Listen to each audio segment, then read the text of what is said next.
Kalau cikgu buat recording, cikgu mesti ingat Faris ya. Selalu dia akan ingatkan cikgu buat recording. Okay, so selamat pagi semua. Good to see you again today. Kita akan sambung kita akan sambung hari ini berkaitan dengan subtopik. Excuse me. Okay, di bawah vektor dia ada satu jenis soalan yang melibatkan vektor yang dikatakan vektor tidak selari dan vektor bukan sifat.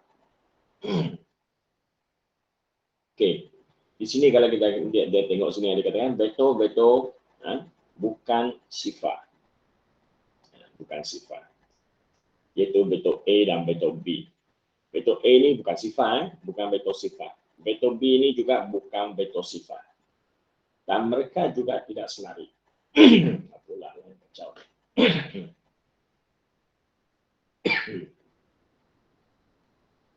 Okay. Vektor A dengan vektor B, kalau dia tidak selari, dan dia sepatutnya tidak boleh membentuk persamaan. Ya. Dia adalah bukan sifat. Kalau sifat maksudnya apa? Kalau sifat maksudnya magnitude-nya sama dengan sifat. Arah, kalau kita masih ingat apakah definisi vektor sifat. Maksudnya sekarang soalan ini dia gabungkan dua konsep. Vektor sifat ialah magnitude. Kita tengok balik definisi vektor sifat. Vektor sifat ialah vektor yang mempunyai magnitude sifat.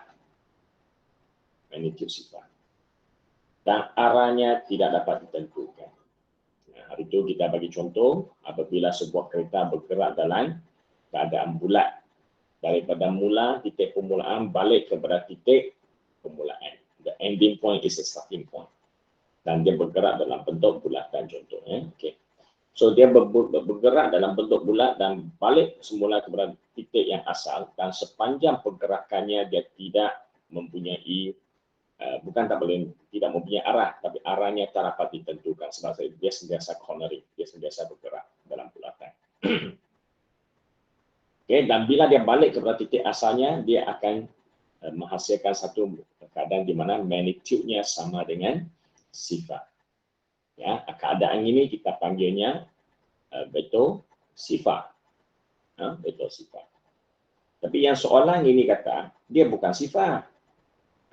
Kalau dia bukan sifat, maksudnya magnitude-nya sepatutnya ada sesuatu di atas magnitude. Lepas tu bukan saja dia bukan sifat, dia tidak selari. Bila kata selari, apa pula konsep selari? Oke, kita tengok juga sini. Vektor yang selari, vektor yang selari, dia mesti boleh membentuk satu persamaan di mana, di bawah sini. Sifat-sifat selari dia mesti boleh membentuk satu persamaan yang melibatkan huruf K. Huruf K ini maksudnya apa? Pemalang. Mana begitu? Kalau tidak kita tulis sendiri kita tulis sendiri Okay. Selari maksudnya sini. Vektor A dan vektor B selari jika dan hanya jika, hati-hati dengan ayatnya, jika dan hanya jika A sama dengan KB. Maksudnya dia boleh membentukkan satu persamaan dan melibatkan satu pemalang K. Kalau kamu boleh, kalau vektor A dan vektor B adalah selari, dia mesti boleh membentuk satu persamaan, iaitu equation. Kalau dia tidak selari, maksudnya A tidak boleh sama dengan B. Ya, kita cerita tentang A dan B. A, B ini hurufnya berlainan. Huruf berlainan, dia mungkin selari, dia mungkin tak selari. Jadi kalau kebanyakannya tak selari lah. Jadi kalau kamu katakan A dan B ini adalah selari, boleh. You kena buktikan dia boleh jadi selari walaupun hurufnya tak sama. Iaitu kamu mampu menghasilkan satu pemalang K. Kalau dia disusun dan dibuat dengan secara algebra seperti yang cikgu tunjukkan sini. K sama dengan vektor A bagi vektor B. K bersama dengan vektор A bagi dengan vektor B, dan dia akan menghasilkan satu nilai pemalar. Pemalar itu boleh positif, boleh negatif, boleh nombor bulat, boleh nombor pecahan. Janji dapat satu pemalar. Okey. Jadi keadaan ini barulah kita katanya selari. Dan kalau selari baru boleh bentuk persamaan. Baru boleh tulis A sama dengan berapa B. Ya, itu syaratnya selari ya. Tapi soalan ini ada kelainan sedikit. Kita dapat soalan 7 contoh 8 ya. Dia kata okey. Vektor A dan vektor B bukan sifar. Maksudnya bukan sifar, tak balik kepada titik asal. Tak balik kepada titik asal.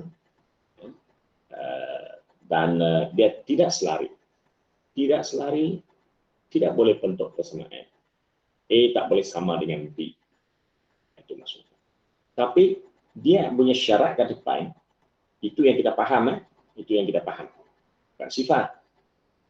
Maksudnya, bukan balik kepada titik asal. Magnitudenya mungkin bukan kosong. Ya. Tapi dia tidak selari juga. Maksud saya tidak selari. Tidak selari macam mana pula? Tidak selari boleh bentuk persamaan kalau kita tengok soalannya di belakang. Dia ada 3 syarat di sini tau. Dia kata vektor A bukan sifat, bukan selari, tidak selari, dan dia pula sama dengan vektor A sama dengan vektor B. Dia paksanya jadi sama. Sepatutnya tak berlaku keadaan ini ya. Kalau dia tidak selari, tidak berlaku keadaan dia sama dengan. Tapi dia paksanya juga samakan vektor A sama dengan vektor B. Okey.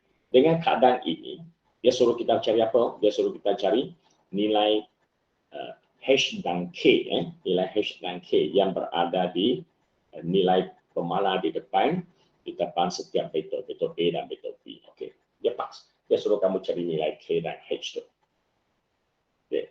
Jadi apa yang cikgu katakan tadi, perkara ini sepatutnya tidak berlaku. Ya, dalam kata lain, persamaan ini tidak boleh dibentukkan. Ya, tidak boleh terbentuk. Tapi dia bentukkan juga, dia paksanya jadi juga. Okey, kalau kamu paksa, dia kata kalau kamu paksa A dan B ini menjadi satu persamaan, maka hanya satu keadaan saja boleh kita membenarkan perkara ini berlaku. Hanya satu perkara saja boleh kita izinkannya berlaku macam itu. Iaitu terpaksalah nilai pemalar di depan A itu menjadi sifar. Berkali bagi A terpaksa jadi sifar. Kenapa jadi sifar? Kalau dia jadi sifar, sifar darat dengan A, sifar darat dengan A, vektor A, sama dengan berkali bagi B juga terpaksa kau jadi sifar. Dan sifar darat dengan B akan jadi sifar sama sifar. Kalau kamu nak paksanya jadi sama, walaupun mereka tidak sepatutnya sama sebab dia tak selari, okey, dan satu cara sajalah, kau sifarkan nilai di depannya. Pemalar di depan kalau dikosongkannya, maka barulah persamaan ini boleh kekal. Ya, itu penerangan untuk anda semua. Kenapa soalan ini? Okay, kenapa soalan ini penyelesaiannya dia keluarkan nilai di depan jadi sifar sama dengan sifar, nilai di belakang ini jadi dengan sifar. Ya, dan dari sana buat algebra. Nak cari K kan, nak cari H kan, pindahlah nilai-nilai ke sebelah kanan. Selesaikan. Ya. Okay. Jadi ingat, soalan ini dia special. Dia special, itulah penerangannya yang patut kamu faham. Walaupun hari itu cikgu belum ajar, ada kawan, beberapa orang yang hantar latihan itu dia sudah buat soalan ni, dia pun sudah buat soalan ini. Cikgu harap sekarang ni bila cikgu terang tu kamu lebih faham lah. Kamu lebih faham. Kenapa dia mesti sama dengan sifar? Ya.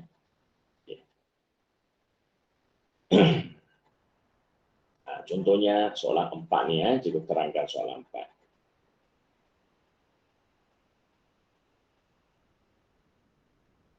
Okay, ataupun saya gunakan soalan. Ini ada putaran soalan 4 lah ya. Okay. Ataupun cikgu buat satu soalan selain daripada soalan 4 ya. Cikgu buat satu soalan sendiri. Okay, dia katakan. Hash A tambah 2B dikatakan sama dengan 4A tolak dengan KB. Ya, dia bagi kamu satu persamaan macam ni dan kemudian dia tambahkan ayat-ayat yang cikgu katakan tadi. A dan B, betul A dan B bukan betul sifat. Lepas tu dia katakan juga A dan B bukan betul selari. Jadi kalau kamu nampak dua syarat ini muncul dan dia masih nak kekalkan tanda sama dengan, okey, dan inilah caranya ya. Tapi oleh kerana sekarang ini kalau kamu tengok, bentuk A dan bentuk B dia berada di kedua-dua belah.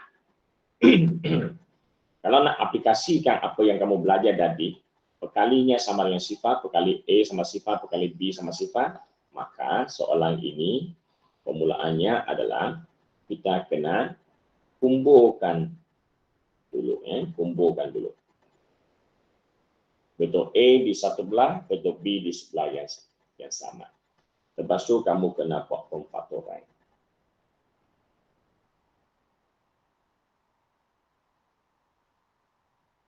Ya. Bila difaktorkan, apa nak buat? Barulah kamu keluarkannya. Maka perkali bagi A sama dengan sifat dan perkali bagi B sama dengan sifat. Okay. Oleh itu H akan sama dengan 4, K akan sama negatif 2. Ya. Inilah nilai pemalah yang diminta oleh soalan. Ya, jadi soalan ini cikgu sengaja buat macam itu supaya cikgu nak terangkan kepada kamu apa jadi kalau AB, bentuk AB dia muncul di kedua-dua belah. Jangan pula kamu abaikannya. Kita cara untuk selesaikan soalan ini kena kumpulkan A di depan, B di belakang, maksudnya dua bentuk kena diasingkan, lepas itu kena difaktorkan, perkali kepada hasil pemfaktoran kepada kedua-dua bentuk barulah disamakan dengan sifat. Okey. Okey, itu adalah berkaitan dengan penerangan bentuk yang bukan sifat tapi nak dipaksa untuk samakan. Boleh faham?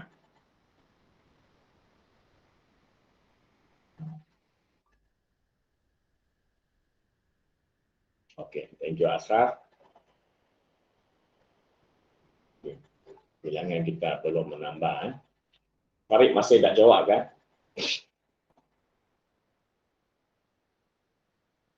Lab psikologi. Thank you. Liu juga, Legasia Liu juga tak jawab kan? Matthew juga tak ada jawab. Juga tak jawab. Felix, Matthews, Eric, mana Eric tahu? Eric pun belum Eric pun belum bangun tidur ni. Daryl, Alexandra, mana Alexandra? Jauh. Rina dengan Shameka dengan Wang Adam. Ini antara yang mungkin suka tidur lewat malam. Okey. Balah kat itu. Okay, jadi cikgu sekarang akan terangkan latihan 6 ini. Ini adalah soalan-soalan yang biasanya akan kamu nampak bentuk soalan. Okay. Sebelum kita nak tengok soalan sana, cikgu nak kita tengok sini dulu. Okay, saya lukiskan dulu segitiga.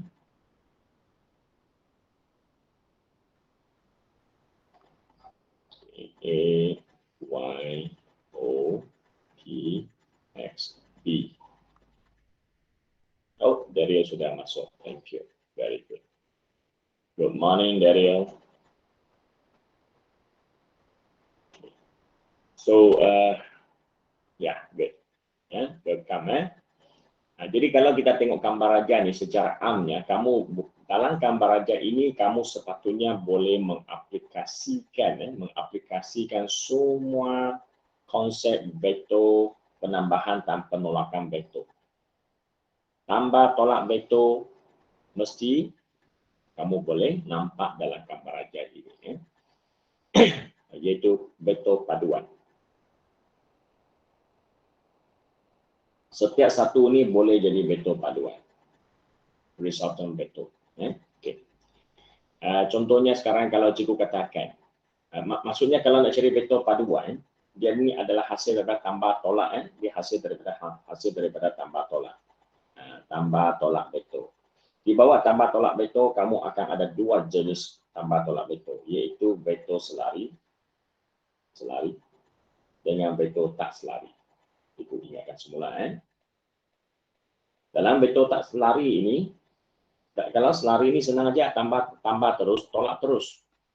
Tambah dan tolak terus. Tapi kalau tak selari, dia ada 3 hukum yang kamu mesti nampak, yaitu hukum segitiga, hukum segi empat, yang khas yaitu segi empat selari, dan akhir sekali ialah hukum poligon. Ada 3. Jadi hari ini jika nak tekankan sekali lagi ketiga-tiga hukum ini, walaupun hari ini kita nak belajar 8.3, tapi 8.2 ini paling penting. Paling penting dalam topik ini adalah penambahan dan penolakan veto, di mana 8.2 ini paling penting. Kalau ini kamu mampu kuasai, banyak soalan kamu boleh jawab. Okay, so apa yang cikgu nak tekankan di sini sebenarnya, konsepnya ada 3 hukum. Konsepnya ada 3 hukum segitiga, segi empat selari dengan poligon. Dalam ketiga-tiga hukum ini sebenarnya siapa adalah asasor? Hukum segitiga ini paling penting. Kenapa cikgu katakan? Sebab dalam hukum segi empat, dia juga sebenarnya terbitan daripada hukum segitiga. Maksudnya dia boleh kembali ke segitiga. Hukum poligon juga boleh kembali kepada, bukan boleh, memang dia boleh, dia akan kembali kepada segitiga kalau kamu nak. Dia boleh gunakan konsep segitiga untuk selesaikan soalan. Jadi apakah maksud hukum segitiga? Aku harap kamu masih ingat, yaitu melengkapkan satu gambar raja dengan 3 sisi. Mencari satu veto dengan melengkapkan segitiga. Itu namanya hukum segitiga. Contohnya, contoh. Kalau tengok gambar raja di atas ini, hilangkan otak dulu, letak di sebelah.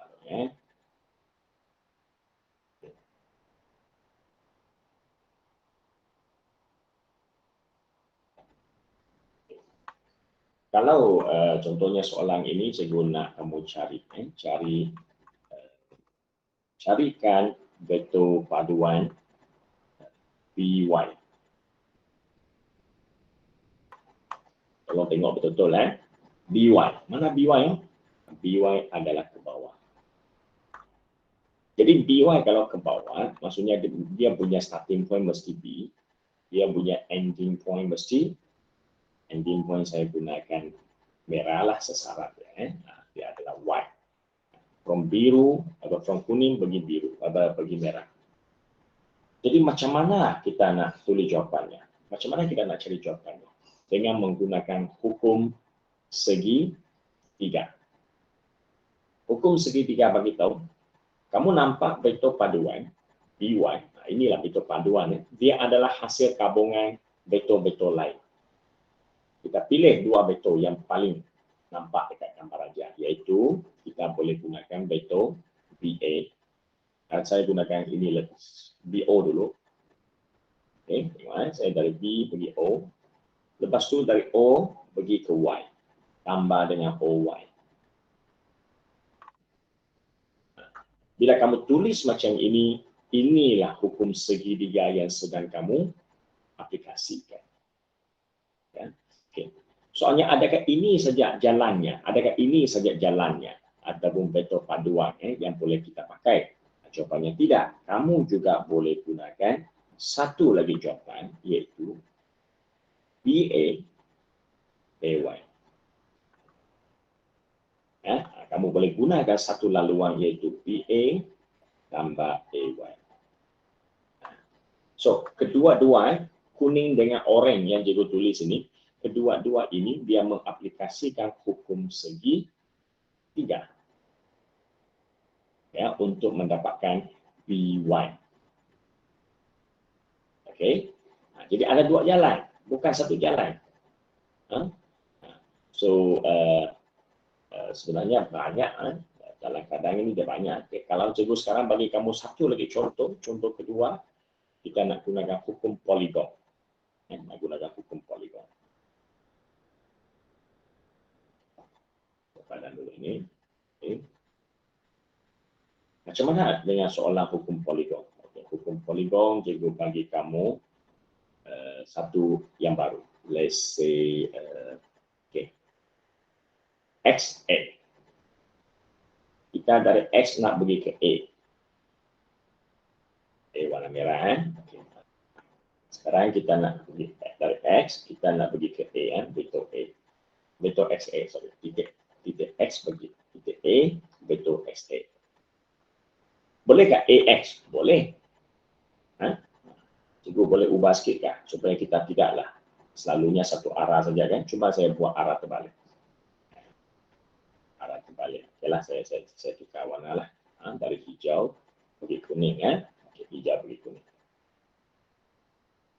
Okey, kalau A pergi ke X, macam mana pula nak cari jawapan dia?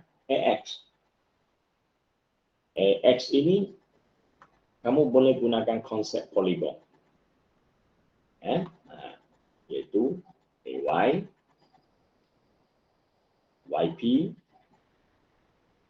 TX. Dah, empat segi tu. Poligon lah nama dia. Kita gunakan konsep poligon. Iaitu AY tambah YP tambah TX. Okay, nampak itu jawapannya. Okay. Cikgu, selain cara ini, ada tak jalan lain? Oh, ada banyak jalan ini. Kamu nak gunakan hukum segitiga pun boleh. Saya gunakan merah sekarang untuk hukum segitiga. AO, OX. Ya. Kamu juga boleh tuliskannya sebagai A bagi O bagi X. Ya. Ada jalan lain tak itu? Ada banyak tu. Jadi cikgu bagi satu lagi jawapan yang mungkin cikgu cari yang putih. Yang putih boleh. Okay. Contoh mana yang kita nak bergerak? Mana lagi? Okay. Saya buat satu jalan yang gila-gila sikit jarang kita pakai tapi dia betul juga. Ada orang mungkin di sini dah nampak AO OB BX kan? AO OB BX. Boleh tak? Boleh, tak ada masalah. Itu pun boleh. Tapi ini belum cukup gila lah. Ini belum cukup spesial lah, tak mau guna istilah gila lah. Dia belum cukup spesial. Kalau nak yang lagi spesial, boleh juga macam ni. Kalau kamu nak gerakkan setiap titik pun boleh kalau kamu nak. A, Y, O, P, B, X. Okay, tengok jawapan cikgu. AY, YO, OP, PB, BX. Okay. Dari sini kita nampak apa? Kita nampak rupanya betul ini bila ada belajar, tanya hukum, selari tak selari, tak selari ada 3 hukum. Adakah 3 hukum itu berasingan sangat? Tidak. dia boleh diguna pakai bila kamu rasa keadaan itu mengizinkan. Mana-mana boleh pakai. Jadi apa yang cikgu tunjuk pada depan kamu ni, dia ada hukum segitiga, dia ada hukum poligon. Ya. Jadi dia bukan sesuatu yang sangat rigid kalau kamu sudah faham konsepnya. Okey. Soalnya sekarang cikgu, antara banyak-banyak pilihan jawapan ini, mana satu menjadi jawapan paling baik dulu? Kenapa? Banyak ni takkan kita nak guna semua. Jadi macam mana kita nak memilih antara banyak ni, contohnya AX ni ada 1, ada 2, ada 3, sebenarnya ada 4, 5 semua ada. Tapi mana satu jadi pilihan kita bila menjawab? Adakah yang paling ringkas, yang merah itu paling bagus? Ataupun yang paling panjang, putih itu paling bagus? Tiada jawapan standard untuk kamu. Kadang-kadang dia perlukan guna hijau 3. Kadang-kadang dia perlu gunakan gunakan yang merah 2 saja. Okay. Kadang-kadang dia melibatkan banyak juga. So, apakah standard guideline untuk kamu menggunakan jalan mana untuk dapatkan resultant vektor paduan? Kita guna cara apa? Okay. Jawapannya semuanya berkandung kepada maklumat. Ya, dia semua berkandung kepada maklumat. Maklumat akan menentukan jalan mana kamu pakai. Okay. Jadi maksudnya gambar raja ini bila kamu tengok, kamu sudah faham gambar raja.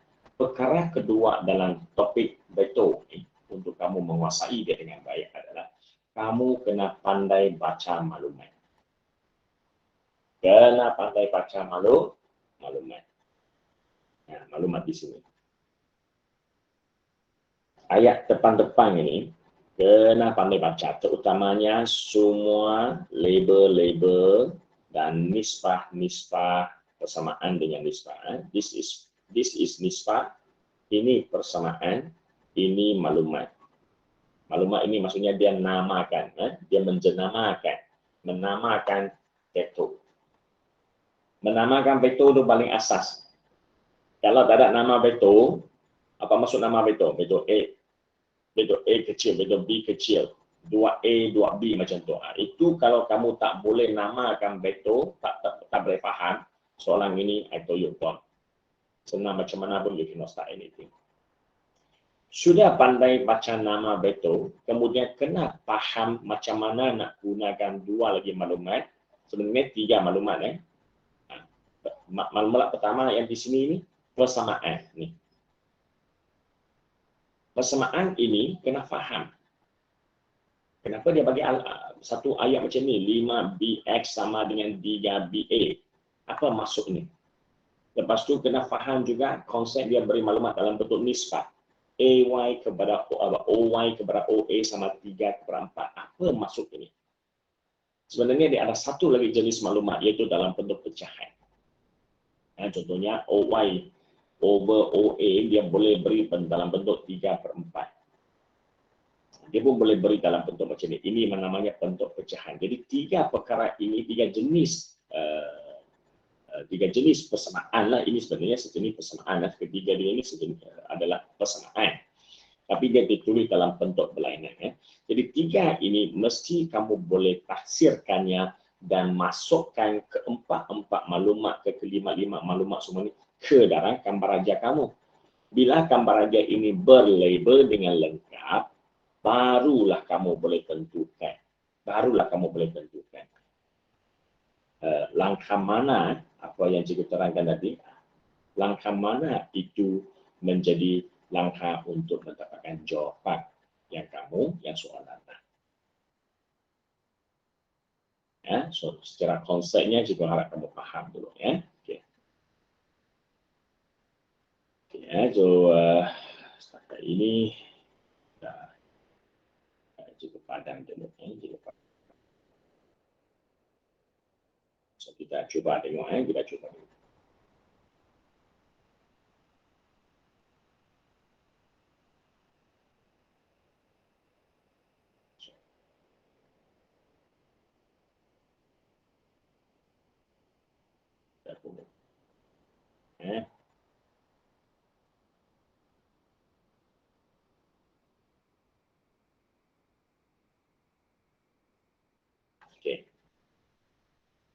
Cikgu bagi contoh soalan 7.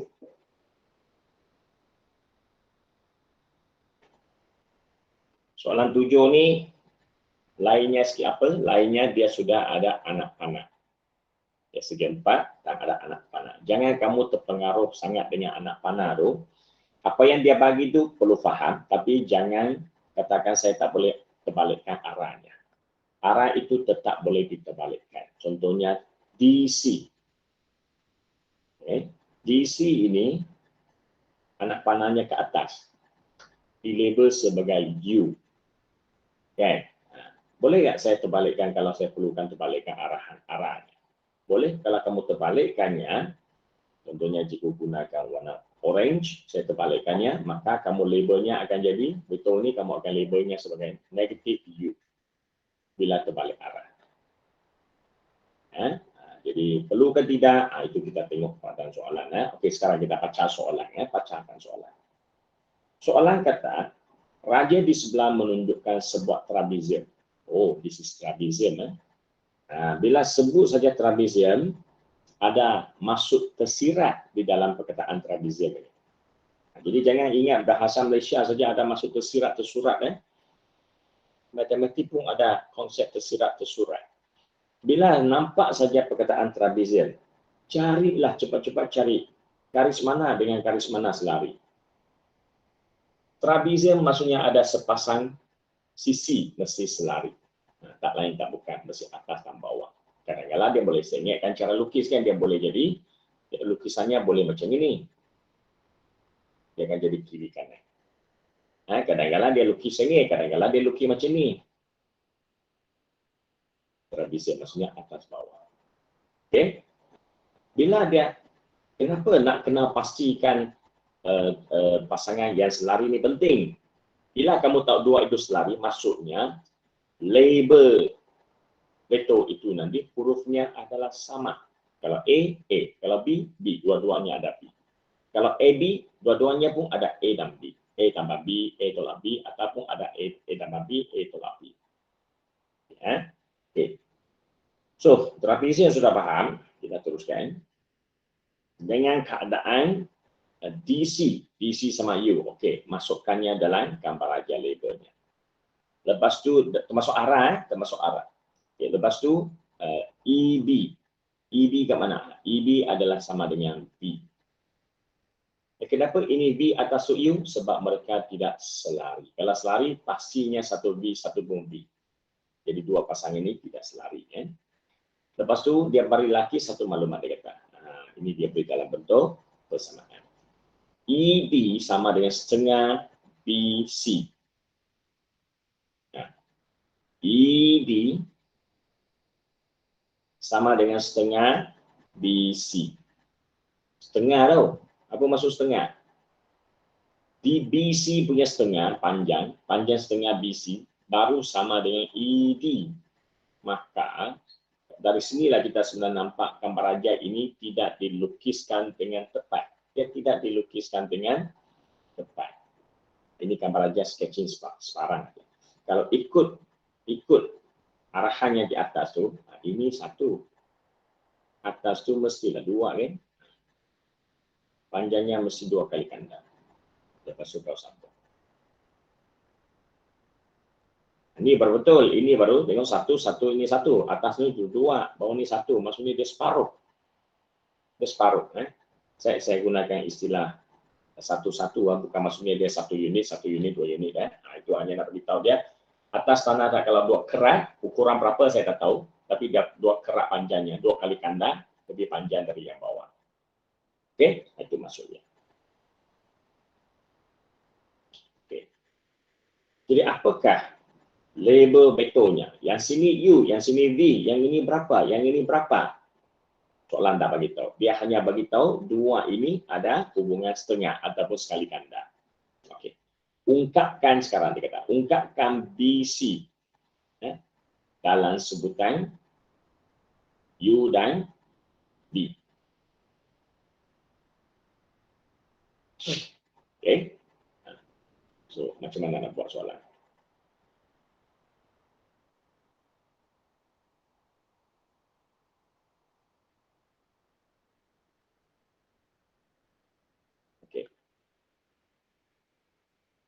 ungkapkan BC.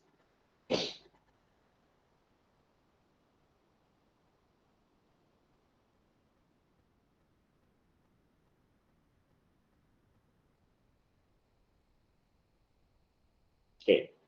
Soalan ini siapa nak cuba? Ada yang nak cuba tak?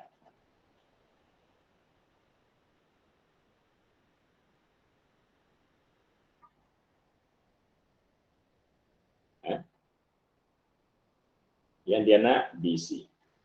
BC sama dengan apa?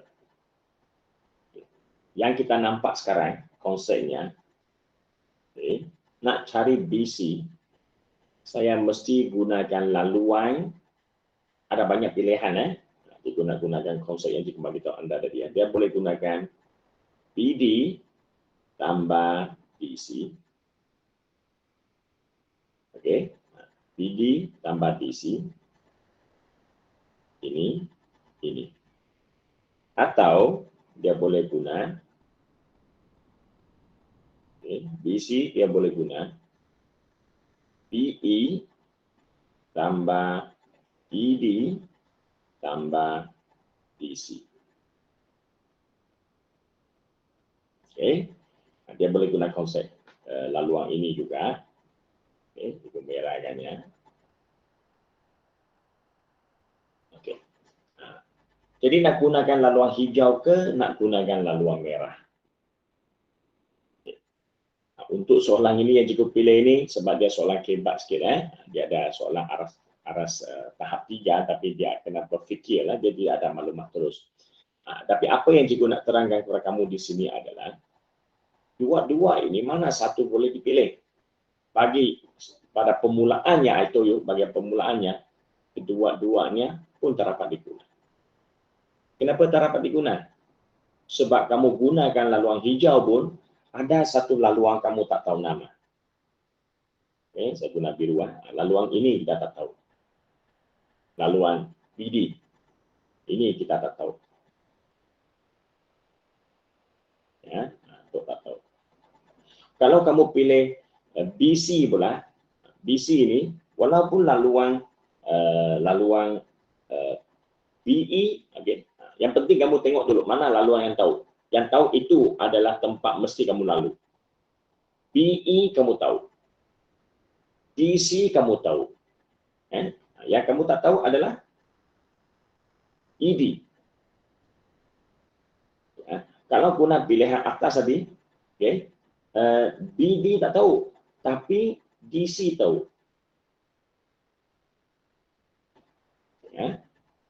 Ada tak satu laluan yang kedua-dua laluannya diketahui? Kalau kamu pilih cara pertama, sepatutnya BD kamu tahu, DC kamu tahu, barulah laluan ini jadi laluan senang. Senang menjadi jawapan kamu sebab kamu tak payahlah cari. Maklumat itu sudah cukup. Kalau tak cukup, dan kita pilih alternatifnya. Satu lagi pilihan. Pilihan kedua. Pilihan kedua ni mesti juga ketiga-tiga laluan yang kamu lalu tu mesti tahu. Kalau ada satu tak tahu pun kamu tak boleh buat. Ya, so ingat nak cari jawapan dia kena cari laluan yang maklumatnya cukup. Tapi kenapa soalan 7 ni macam kedua-dua jawapan ini, kedua-dua pilihan langkah ni macam ada saja tak tahu. Ya, soalan ini namanya soalan kebat. Bukan kebat, sorry. Soalan yang berfikir, perlu berfikir sekejap. Dia bukan soalan yang tahap 1, 2. Bukan soalan yang terus maklumat diberi, kamu terus jawab. Itu matematik biasa. Soalan ini dia perlu ada penambahan sikit ilmu. Okay. Jadi, lain sikitlah, soalan ini lain sikit. Okay. Tapi, boleh buat juga? Boleh. Macam mana nak buat? Macam mana nak buat? Nak pilih mana aja dulu? Bagi saya akan pilih langkah kedua. Antara kedua-duanya ada cabaran. Mana satu kurang cabaran? Bagi saya, yang kedua itu kurang cabaran. Cikgu lagi banyak, lagi kurang cabaran enggak? Sebenarnya kalau kamu banding cara satu dengan cara dua, mereka punya cabaran sama saja. Satu saja cabaran kamu tak tahu, satu saja betul kamu tak tahu. Kalau satu itu diselesaikan, satu ini diselesaikan, selesailah jawapan soalan ini. Apa maksudnya? Contohnya, kalau saya pilih cara kedua, BC. BC sama apa? BC sama dengan DE, yaitu negatif B. Tengok, saya negatifkan dia ya. Dia punya maklumat B. B itu ke atas. EB. EB ke atas. EB ke atas. Aku nak terbalikkannya. Jadi dia tolak. Lepas tu tambah dengan ini. Okey, ini tak tahu. Tunggu dulu. Laluan ini saya tak tahu namanya. Macam kamu cari dalam peta lah kan? Kalau kita tengok jalan itu, kalau wujud dekat peta, Google, tak ada nama jalan, barulah kamu berani guna kan? Kalau dia belum wujud dalam Google ataupun wujud dalam Google tapi tidak ada nama jalan, beranikah kamu pergi? Contohnya kamu melancong ke Europe, gunakan GPS pergi jalan-jalan. Lepas tu nak jimatkan tour, kamu guna sewa kereta, kamu jalan sendiri. Bila kamu nak jalan sendiri, setiap tujuan kamu nak pergi, setiap tempat kamu nak pergi ke destinasi kamu, di tengah-tengah jalan tu ada saja dalam peta tu, ada jalan yang ada nama, ada jalan tak ada nama. Saya lebih lega gunakan jalan yang ada nama. Jalan yang tak ada nama ni sila-sila masuk sana putus jalan. Dia belum lengkap, belum disiap, dibina, belum lagi dinamakan jalan tu. Okay. Itu contoh. Jadi dalam konsep Beto ini konsep macam tu juga. Jalan mana telah dilabel, itu lebih mestilah kamu fikirkannya. Jalan mana dilabel? Jalan ini. Jalan mana dilabel? Yang ini. Kalau gunakan dua jalan ini, selamat kamu. Okay. Lepas tu, kita sambung dengan BC tadi. BC ini dia gunakan DC. Okay. DC itu sama. DC sama arah dengan U. Okay, jadi tambah U. Jadi yang jadi masalah sekarang adalah ED. ED. Macam mana cari ED? ED, saya pun tak tahu macam mana cari ED kan. Okey, tak apa. Tengok apa maklumat di atas. ED dia kata sama dengan setengah BC. Okey, walaupun saya tak tahu labelnya, tapi dia ada satu maklumat yang sungguh istimewa. Dia sama dengan 1/2 BC. Itu dia bagi saya setengah BC pun dia tak kasih label apa spesialnya. Spesialnya di sini. Di BC ini dia sama BC dengan soalan. Maka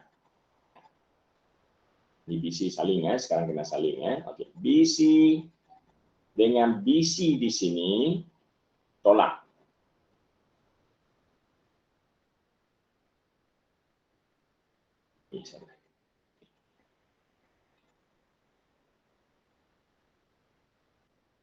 Dia walaupun dia tak boleh cari, dia tak tahu kita tak tahu apa labelnya, tapi oleh kerana dia sama dengan BC depan, jadi konsep algebra masih boleh diaplikasikan. Boleh ubah yang sama, boleh ditolak. Jadi BC tolak dengan 1/2 BC. Tinggal berapa? Tinggal setengah BC. Belakang ni saya tulis U dulu, lepas tu diikuti dengan B. Kebalikannya. Lepas tu apa BC? BC yang kamu nak cari dia sama dengan pindahkan 2 bahagi 2, pindahkannya jadi darab 2. Jadi akhirnya dia sama dengan 2U tolak 2B. That's all. Okay. So setakat ini okey dah apa yang cikgu masukkan ini. Macam mana cara mengaplikasikan hukum poligon, macam mana mengaplikasikan hukum segitiga dalam soalan ini. Boleh faham? Boleh. Paham. Okay, good. So itulah konsep dia ya. Jadi soalan ini harap anda membuka minda anda dan menambahkan skill ilmu anda macam mana kita nak menggunakan hukum-hukum poligon dalam dan juga maklumat-maklumat nisbah, persamaan semua itu dan juga masuk tersirat. Dia bagi tahu pentagon sekata, heksagon sekata contoh. Dia bagi tahu trapezium, dia bagi tahu segi 4 selari ataupun dia bagi tahu apa?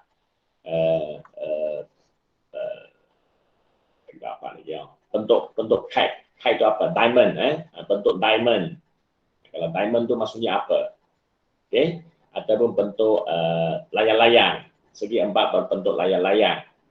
Apa maksud layang-layang? Layang-layang tu kalau nak buat layang-layang dia mesti atas pendek sikit, bawa panjang sikit, di mana dia mesti sama panjang. Tapi tak ada selari, layang-layang tak selari. Segi empat selari baru segi empat selari. Layang-layang itu dia tidak ada berlaku keselarian, tapi dia hanya sama panjang. Okey, semua itu masuk tersirat yang dalam soalan itu mesti kamu ingat kembali perkara yang sudah kamu belajar. Jadi dia mesti ingat kembali. Okey, so secara kira kasar lah, cikgu hanya katakan kasar ya, di mana bahagian 8.1 and 8.2 telah cikgu lengkapkan untuk anda semua. Okey, yang kita nak belajar hari ini adalah 8.3. Mau sejam juga kita terangkan tadi ya. Tapi yang tadi itu dah cukup untuk kamu, sudah cukup untuk kamu memahami dan menyelesaikan banyak soalan sudah ya. Terutamanya soalan yang bernilai besar sebelum markah, 10 markah, soalan panjang. Okey. Untuk 8.3 ini dia lebih kepada soalan-soalan yang pendek-pendek. 3 markah, 4 markah. Mungkin kadang-kadang dia masuk dalam soalan panjang. Okey, soalan panjang di mana dia mungkin soalan C ke apa macam itulah. Ataupun dia lebih kepada soalan pendek. Okey. Jadi lepas akhir sekali nanti cikgu akan beritahu apakah format soalan kali ini. Saya sudah dapat format soalan. Soalan belum cikgu nampak, tapi cikgu dah dapat jumlah soalannya berapa. Contohnya kali ini soalannya Asyira tanya tadi kan. Berapa soalan cikgu? 2 paper kah? Full paper kah? Tidak. Kali ini 12 soalan. 12 soalan sahaja ya. 12 soalan. Ada panjang, ada pendek. Nanti cikgu terangkanlah topik mana keluar lebih banyak insya-Allah. So untuk 8.3 is our last lesson. Okay, 8.3 ini adalah veto dalam Sata Chatterton. Bila cakap dalam Sata Chatterton, otak tu kena ingat paksi X, paksi Y. Bergerak, titik bergerak dalam Chatterton. Titik bergerak dalam Chatterton. Kenapa kata titik bergerak? Sebab veto. Veto ni mesti ada pergerakan titik ataupun dari titik A pergi ke titik B macam tu kan. Okay. Jadi kalau dia melibatkan titik A bagi titik B and so on, okey, semua pergerakan di sini dia akan juga kaitkan dengan maklumat-maklumat translasi, terutamanya translasi lah yang pernah kamu belajar dulu. Pergerakan dari titik 1 pergi titik 2, translasi. Jadi di sini ini contoh-contohnya ya, contoh-contoh latihan tengok dia boleh meletakkan betan negeri Sabah. Betan negeri Sabah di atas satu petak grid line, petak grid line di mana ada koordinat. Sebenarnya grid line ni ada wujud di bumi kita ni, dekat globe. Tapi dekat bumi kita kamu tak dapat cari garisan tu, longitude dan latitude. Longitude, latitude itu adalah garisan mayar yang telah dilukiskan oleh manusia dalam bayangan otak dia. Kalau kau naik ke angkasa lepas, kamu tengok bumi kita ni, mana ada longitude, latitude? Tak ada. Dia hanya dibayangkan macam tu, dilukis supaya dengan adanya longitude, latitude, dan bolehlah ditetapkan koordinat. Jadi kamu kalau pergi ke globe, map globe, Google Earth, kamu akan cari tempat tertentu dengan satu koordinat, iaitu utara dan selatan, north and south. Kamu key-inkan north and south, latitude and longitude, kamu akan dibawa ke tempat tersebut. Okay. Jadi semua ini maksudnya bila dia boleh gunakan koordinat, dan dia mestilah boleh melibatkan pergerakan dari satu titik, contohnya dari satu titik 1, 3. Okay. Nak bergerak berapa titik ke kiri, ke kanan, berapa titik ke atas tu, itu sebenarnya apa? Itu sebenarnya nak bagi tahu kamu ini adalah translasi, translocation, translasi. Ya. So barulah dari titik A kita nak sampai ke titik B, betul. Jadi titik A ke titik B. Ya. Jadi dia mesti melibatkan pergerakan longitude, latitude. berapa darjah ke kiri, berapa darjah ke atas. Tapi di dalam Charterstone kita tak gunakan longitude, latitude. Kita gunakan koordinat. Koordinat itu yang kena kita faham dulu. 1, 2, 3. 3 langkah, 3 petak, 3 unit ke kanan. Lepas tu berapa unit ke atas. Konsep asas berapa petak-petak ini kalau sudah faham, nanti kamu boleh aplikasikan dekat bumi ini. Macam mana berapa jarak dia bergerak, magnitude kapal terbang bergerak dari Sabah ke Kota Kinabalu pergi ke Kuching. Berapa longitude, latitude dia guna, lepas tu berapa jaraknya. Semua itu boleh di-convert, boleh diaplikasikan dalam kehidupan harian sudah. Bila sudah faham tentang veto dalam Charterstone. Okay, jadi petak-petak faham dulu. Okey, so atas punya aktiviti cikgu tak nak buat lah ya. Kamu tengok nanti. Yang cikgu nak terangkan hari ini adalah, okey, sebab tadi bila cikgu sebut pergerakan dekat Charterstone ini, walaupun kamu kata tadi pergerakan kita secara sengit. Sengit maksudnya dari satu tempat ke satu tempat, bukannya lurus. Dia lurus tapi dia bukan lurus kiri kanan, bukan lurus atas bawah. Kalau macam tu bergerak, okey, ialah dia boleh kiri kanan, dia boleh macam ni bergerak. Dia juga boleh macam ni bergerak. Okey, dan dia juga boleh macam ni bergerak. Pergerakan ini tidak terhad kepada kiri kanan atas bawah saja kan, tidak mestilah. Boleh juga lurus pergi. Tak semestinya mesti kiri kanan atas bawah. Jadi dia ada 3 jenis cara gerak. 3 jenis cara gerak, kiri kanan atas bawah ataupun sengit. Sengit ini pun boleh juga sengit secara negatif. Apa maksud negatif? Kecurunannya negatif. Tapi di sini kita tak cari kecurunan, tapi hanya cikgu maklumkan. Okay. Kenapa cikgu tiba-tiba masuk kecurunan negatif, geometri koordinat pula tu? Kan dalam Charterstone. Dalam Charterstone ada koordinat. Semua konsep kamu boleh fikirkannya untuk menambahkan pemahaman diri anda. Semua boleh dikaitkan. Okay. Jadi yang ada di sini yang hari ini yang spesialnya di bawah tajuk veto adalah 2 simbol baru di bawah 8.3. 2 simbol baru ni mesti kamu faham dan ingat. Macam cara kamu faham X dan Y. Koordinat X mesti macam ini. Koordinat Y mesti di sana. Kalau X dia mewakili koordinat di paksi X. Kalau Y dia mewakili koordinat Y di paksi Y. Ya, itu ada koordinat X dan Y. Manakala di bawah Charterstone ini ataupun di bawah veto dalam Charterstone, paksi X punya pergerakan selari dengan paksi X. Apa maksud pergerakan selari dengan paksi X? Contohnya dari satu titik ini, kamu bergerak 2 titik ke kanan. Contohnya.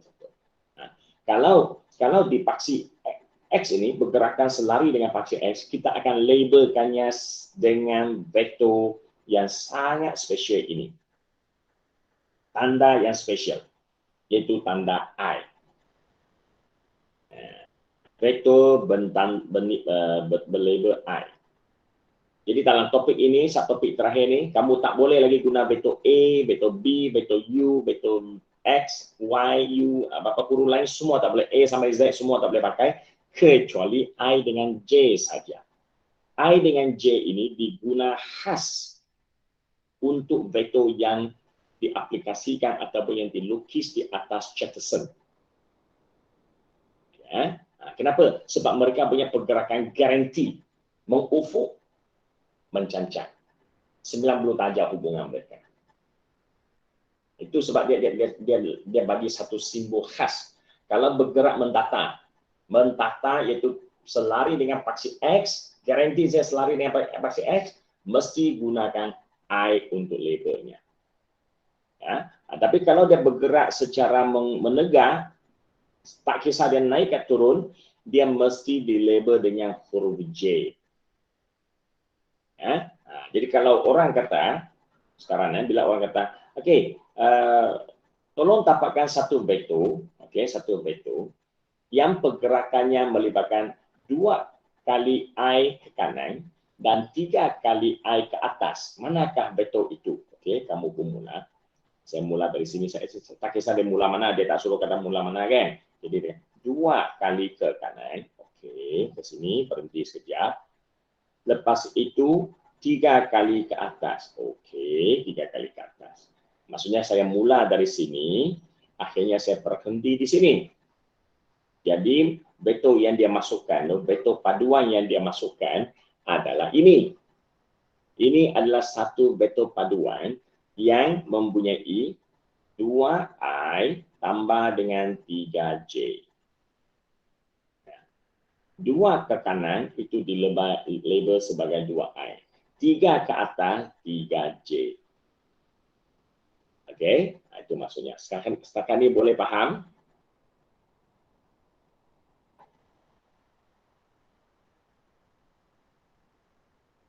IJ ini boleh faham? Boleh. Ya. Alamak, ada 2 orang terkeluar sudah. Okay. So, IJ ini, cikgu harap kamu dah nampak ni cara nak labelnya kan? Okey. Sekarang kita bagi fahamkan secara betul-betul apa maksud vektor I dan vektor J. Okey. Vektor yang bermagnitude 1 unit selari dan selari dengan paksi X dipanggil vektor I. Tak boleh nama lain jangan vektor A ya. Jangan vektor U seperti kamu tak boleh ya. Jangan vektor X ya, walaupun dia ada kaitan dengan paksi X tak ada. Dia mesti gunakan simbol I. I ini apa maksud? I ini selari dengan paksi X. I ini apa maksud lagi? Magnitude-nya 1 unit. Tak ada 2 unit, 5 unit, 10 unit tak ada. 1 kali I nampak 1 unit. 2 kali I nampak 2 unit.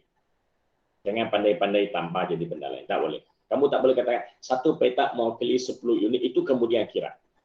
Mula-mula kira dulu dia sebagai 1 unit. Ya, kira sebagai 1 unit. Satu petak bergerak 1 unit. Nah, itu maksudnya vektor. Vektor yang mempunyai 1 unit.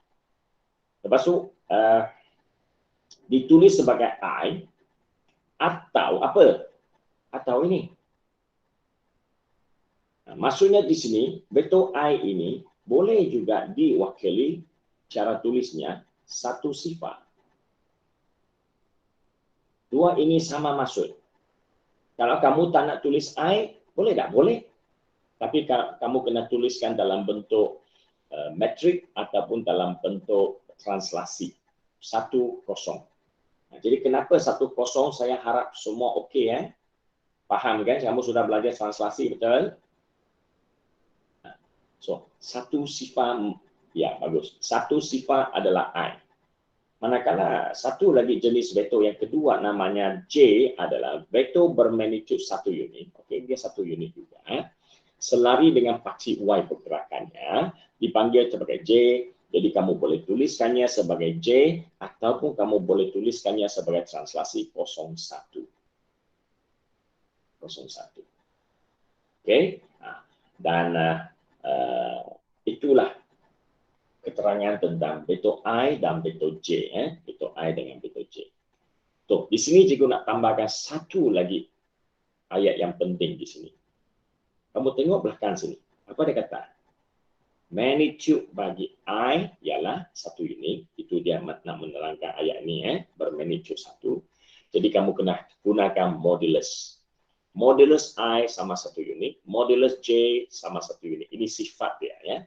Cara nak tunjukkan sifatnya. Modulus I 1 unit, modulus J 1 unit. Okey.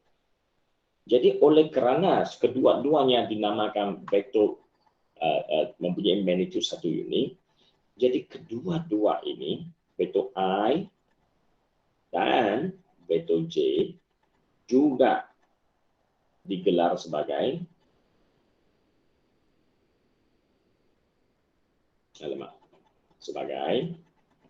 vektor unit. Saya bagi istilah vektor unit ini adalah vektor unit. Apa itu vektor unit juga? Vektor yang mempunyai magnitude 1 unit. Namanya vektor unit. Nilainya 1 unit. Jadi nama untuk dia adalah vektor unit. Vektor unit untuk I selari dengan paksi X. Vektor unit untuk J selari dengan paksi Y. Okey, boleh faham masuk vektor unit sekarang? Boleh Okey, good. Pernah tak dengar, saya lari sikit. lari sikit dari sini cikgu tambahkan satu tapi ada kaitan lah. Pernah datang dengar bulatan unik? Bulatan unik. Pernah dengar istilah ini tak?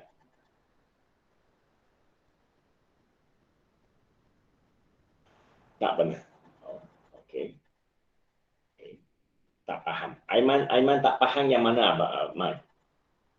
Bulatan unik ke yang lain, yang depan-depan tu? Oh, bukan tak faham, tak pernah. Oh, tak pernah. Oh, sorry. Ingat belakang tu N, rupanya RN. Okey, tak pernah. Sudahkah kamu belajar sin cos tangent? Sudah. Sudah. Masa belajar sin cos tangent pernah ada cikgu lukiskan satu bulatan?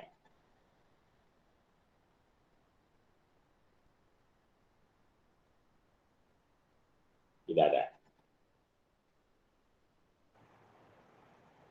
Tak pasti. Ya. Ada kan tidak, Farid? Tak ingat. Tak ingat. Okey. Oh, okey, tak apalah kalau tak ingat nanti cikgu mestilah cikgu kena terangkan tu. Bulatan unik sebenarnya satu bulatan yang dilukiskan di dalam Chatterson sebelum kamu belajar sin cos tangent tu, di mana bulatan itu jejarinya adalah satu unit. Bulatan yang mempunyai jejari satu unit ukurannya dinamakan bulatan unik. Dengan bulatan unik inilah barulah kamu akan dapat nilai sin cos tangent dengan menggunakan trigonometry, opposite over adjacent, opposite over hypotenuse and so on. Nilai-nilai itu baru dapat dihasilkan. Ya. Jadi maksudnya orang mathematician dulu bila dia tuliskan, dia dapatkan nilai sin cos tangent itu, dia sebenarnya berdasarkan kepada bulatan unik. Bulatan unik itulah memberi dia nilai-nilai. Kalau tidak orang dulu mana ada kalkulator kan? Mana dia nak dapatkan sin 30 sama 0.5, sin 80 sama 0.8660. Wah, kemana dia dapat nilai biji-biji kecil tu? Dia gunakan bulatan unik itu membantunya mengira sebenarnya. Ya, okey. Jadi tadi cikgu ada tulis satu, cikgu ada bagi satu ni betul ni. Betul ni.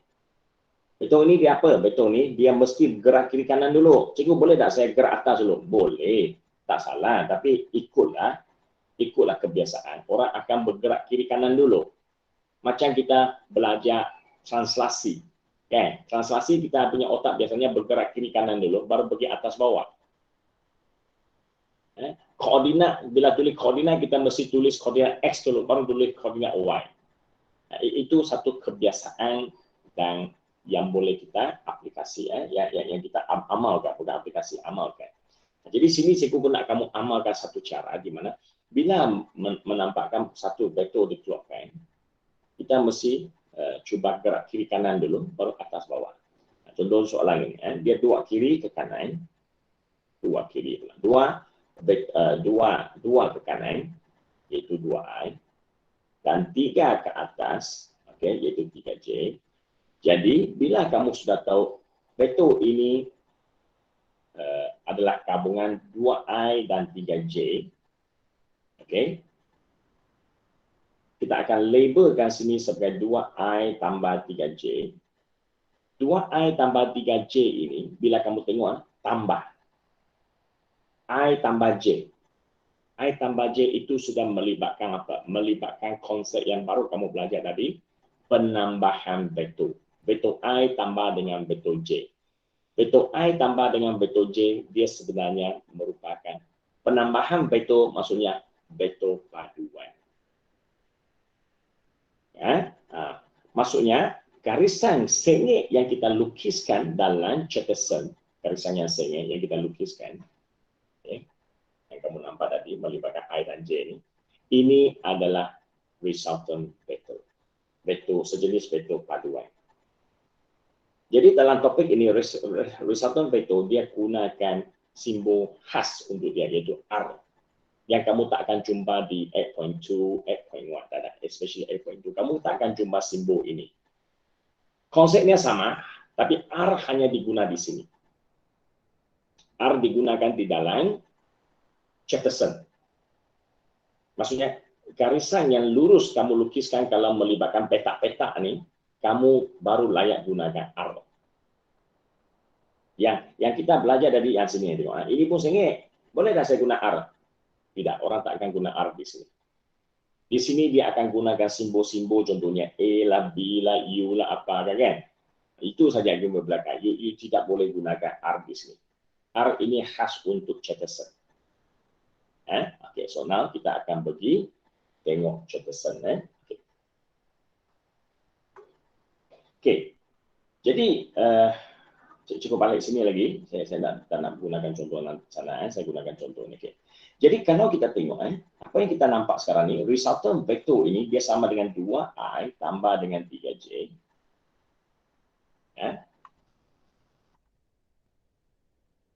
Saya padang ini, saya gunakan simbol. Terus R. R adalah sama dengan 2i sama dengan 3j. Maksudnya, ya, you boleh guna R, you boleh gunakan 2i, 2j juga. Okay. Itu semua boleh diterima. Gunakan ini pun boleh terima, gunakan ini pun boleh terima untuk mewakili resultant vektor ini. Dan satu lagi cara yang kamu boleh pakai adalah cara translasi. 2, 3. Kamu boleh guna ini juga untuk melabel vektor sengit ini, vektor yang resultant vektor, vektor paduan. 2, 3. Cikgu, kenapa tak boleh 3, 2? Cikgu, kenapa? Inilah menerangkan kepada kamu, bila kamu nak cari satu vektor paduan yang melibatkan Chatterson, cikgu sarankan tadi mesti pergi kiri kanan dulu. Mesti fikirkan kiri kanan dulu, mesti tulis I dulu. Kenapa? Sebab nanti bila tulis translasi, perkali bagi I, iaitu X tu, dia akan tulis di atas. Perkali bagi J, iaitu Y, dia akan tulis di bawah. Kalau kamu terbalik, IJ jadi JI, nanti takut kamu bila translate manja kepada translasi, dia nombor itu terbalik, 3, 2. Kalau 2, 3 dengan 3, 2, two totally different thing. Okay, so habis bagian ini cikgu langkah berjaga-jaga dah maklum kat kamu. Okay, so sekarang kita tengok apa yang dia nak terangkan untuk soalan ini. Konsep inilah. Okay, koordinat titik B, okay, ialah XY. Okay, XY. Kenapa XY? Sebab belum diketahui nilainya. Dia tak beritahu pun. Cikgu, kan dia ada peta-peta sana. Tak apa, baca dulu. Dia nak bagi satu umum, pemahaman secara umum. Vektor kedudukan. Vektor kedudukan bagi titik B relatif kepada titik O ialah OB. Okay. Maksudnya kalau dia bandingkan O ke B, bergerak dari O ke B. Okay. Vektor itu dinamakan OB. Maksudnya O ini mesti rujuk kepada origin, asalan. O, bukan sebarang O.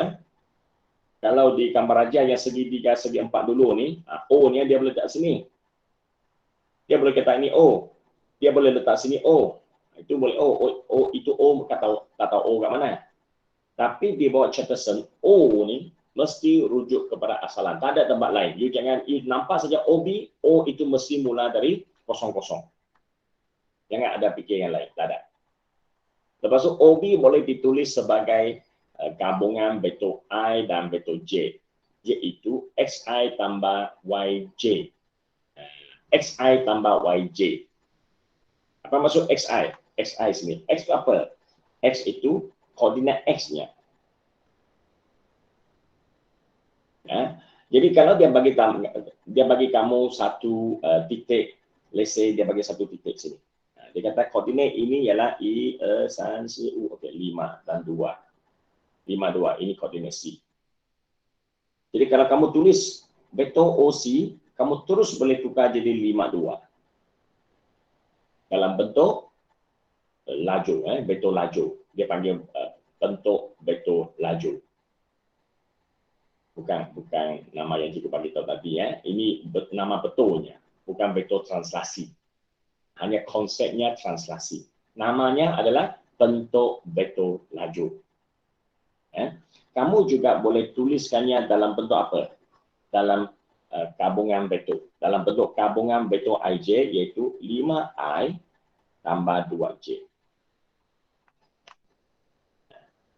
Ya. Tak ingat benda ini ditulis dalam bentuk sedemikian rupa bagi satu titik, titik C. Di mana C ini kalau dia sambung dari O, kamu tulisnya 5, 2. 5I, 2J. Mesti mula dari O, mesti mula dari asalan. Kalau dia bagi dalam bentuk koordinat. Titik diberi nilai koordinat boleh jadi kepada bentuk vektor, boleh dilabel terus jadi bentuk vektor dalam bentuk lajur ataupun XY. Okey. Ataupun berapa I, berapa Y tu, berapa J tu. Itu mesti berdasarkan kepada titik origin. Bermula dari titik origin. Okey. Lepas itu, bila ini sudah faham, then macam mana kita nak cari magnitude? Macam mana cari magnitude dah? Magnitude ni penting kan? Dalam topik ini, magnitude sangat penting. Kuantiti vektor ada arah, ada magnitude.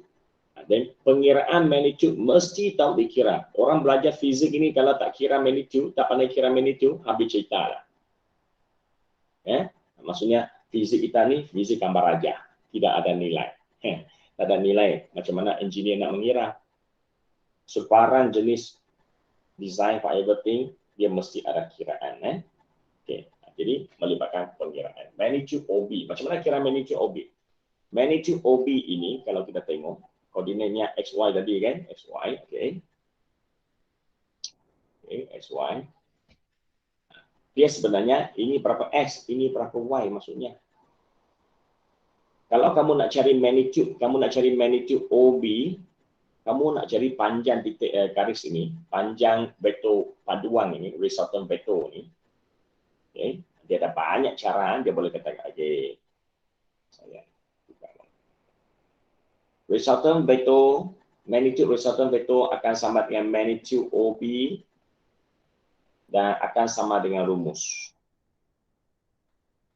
Okay. Rumus apa? Rumus koordinat X-nya kuasa 2, koordinat Y-nya kuasa 2.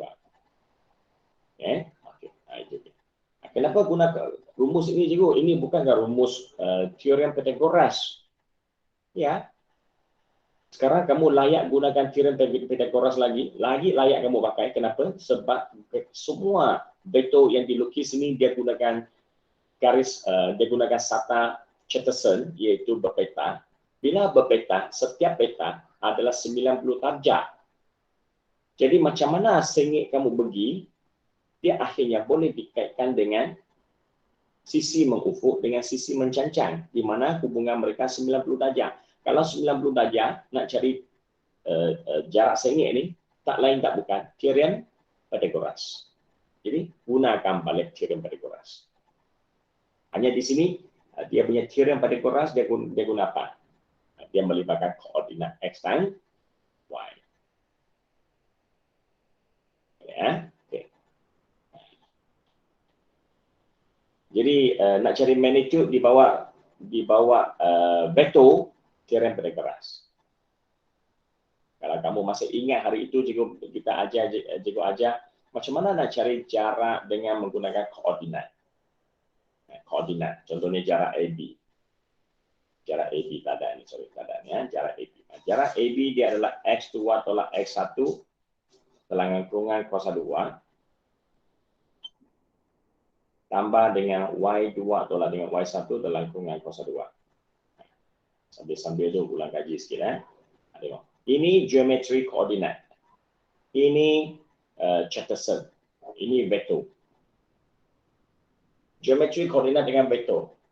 Dua-dua masih guna satu rumus. Teorem Pythagoras. So you see how important form 1, form 2, form 3 punya matematik. That is the basic of almost every topic here. Okay. Okay, so I hope that I open your mind. Whatever you learned yesterday, whatever you learned before is all useful until terutamanya di sekolah menengah lah. Sekolah menengah sehingga form 6 pun sudah tidak fikir sangat, sudahlah form 6 dia sudah semakin berkembang ke belakang sudah. Tapi asasnya all come from here. Yang depan ini sangat membantu apa yang kamu nak belajar kemudian. Okay. So I think untuk Chatterson, cikgu dah cover IJ, macam mana cari sengit, macam mana cari managernya. Jadi ini contoh-contohnya ya. I almost finish cikgu nak habiskan topik ini. Okay, now dia bagi kamu dalam bentuk koordinat. Diberi titik A, B, C, D dan O ialah asalan pada Chatterson. Ungkapkan O, OA, OB, OC, OD. Dah cakap OA, OB, OC, OD dalam bentuk laju, betul laju. Okay, now apakah jawapan satu? Satu A. Okay, jawapan A, sorry lah, A lah. A untuk OA. OA ini koordinat. Jadi jawapannya 1, 2. Tak usah difikir banyak. Kalau dia kata OA, 1, 2. Tapi kalau dia kata AB, then different thing. OB, negatif 45. Negatif 45. OC, OD, istilah OD apa? Negatif 7, negatif 4. Kalau nak tulis dalam satu lagi bentuk apa? Okey, bentuk gabungan. Okey, bentuk gabungan 1I tambah 2J. Ini negatif 4I tambah 5J. Ingat tak cacing kat bawah mesti tulis Masa ujian tu jangan kamu tak tulis nak jimat nak cepat tu. Kamu tak tulis cikgu potong markah. Bukan potong markah, memang tak betul. Apa yang kamu tulis tu itu bukan betul. Yang kamu tulis tu kalau tambah cacing di bawah itu hanya gabungan biasa. Okay, itu hanya algebra biasa. Okay, so sudah. Okay. Kalau nak lagi paham, kamu coba lukiskannya. Oh, ini O. Mana A? A ialah 1, 2, 1, 2. Itu 1, 2, 1 dari ke sini. Ini A. Ini kedudukan A. Ini OA. Ini betul OA. Okay, labelnya, label sini Label sini ialah 1, 2. Okay, ataupun kamu labelkannya juga I tambah 2J. Mana D, cikgu? Mana D? Wow, D ini jauh sikit. 1, 2, 3, 4, 5, 6, 7. Kenapa pergi sana? Sebab dia negatif. Okay. Lepas tu negatif 4. Negatif 4 itu masuk apa? Maksudnya ke bawah. Turun ke bawah. 1, 2, 3, 4. Okey, berhenti di sini. Anak panahnya mesti keluar. O ke D. Keluar. Ya. Ini titik ini. Ini kalau label titik, negatif 7, negatif 4. Kalau label vektor, mesti label di sini. Jangan kamu label vektor di sini, negatif 7, 7I tambah tolak 4J. Jangan kamu label dekat titik. Ini bukan label titik. Label titik is still titik. Yang kita belajar ini adalah label kepada garisan vektor. So, ini ialah negatif 7I tambah tolak 4J. Okey, kalau kamu tak nak tulis IJ, kamu boleh juga labelnya sebagai negatif 7, negatif 4. Jadi, I hope that you don't confuse. Label ni, tahu belajar, tahu cara tulis, tahu cara nak tambah tolak sudah, tapi jangan pula tak tahu label. Labelnya adalah label kepada garisan itu. Dan garisan ini juga boleh dilabel secara amnya R. Resultant vector. Resultant vector sama ni boleh sama bentuk ni. Ya. So kalau sekarang cikgu lanjutkan terus di sini, boleh tak kamu tolong suruh kamu cari magnitude untuk OD. Magnitude untuk resultant ini. Itu magnitude untuk OD. Magnitude untuk OD maksudnya apa? Maksudnya terus gunakan negatif 7, X-nya kuasa 2, tambah dengan negatif 4, kuasa 2. Cikgu negatif dia boleh diambil terus Boleh. Sebab arahannya tadi, apakah arahan dia punya rumus tadi, guna terus koordinat X-nya, guna terus koordinat Y-nya, dan dikuasa 2 kan. Kalau negatif, ya kalau koordinat X-nya positif, positif lah dia. Kalau koordinat negatif, negatif dia lah. Oh? Kalau X-nya negatif, koordinat dia.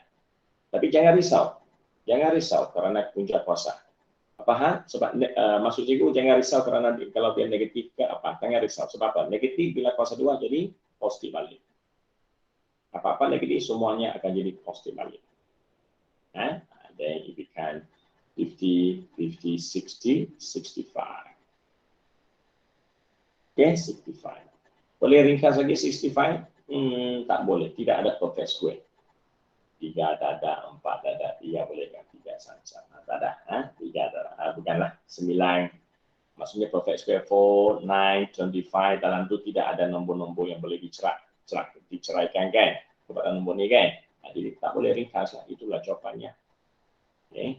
Tapi kalau kamu dapat jawapan square root of 40, kalau kamu dapat square root of 40, boleh diringkaskan tak? Janganlah biarkan jawapannya square root of 40.